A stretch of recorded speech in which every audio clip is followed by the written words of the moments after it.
ভাই, এমন একজন মানুষের কাছে এসেছি সুখের জন্য। নিজে অসুস্থ হয়ে যাওয়ার পরে সয় সম্পত্তি যা ছিল বিক্রি করে একমাত্র ওয়াইফকে কিন্তু বিদেশে পাঠাইছিল। 6 বছর বিদেশে থেকে এসে অর্থ সম্পদ তৈরি করেছে, কিন্তু এই ভাইকে কিন্তু এসেই ডিভোর্স দিয়ে চলে গেছে।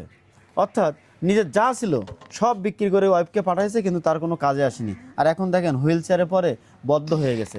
তাই আমরা চাই এই ভাইয়ের পাশে আপনারা দাঁড়াবেন। ভাই, এখন কি অবস্থা আপনার?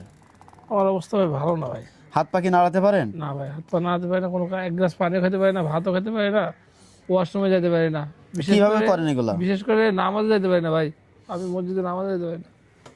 ঘরে নামাজ পড়া লাগে ভাই, জুম্মার নামাজও ঘরে পড়া লাগে।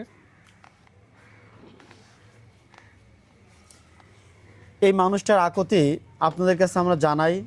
আপনারা অবশ্যই এনার বিকাশ এবং নগদ নাম্বার দেওয়া থাকবে।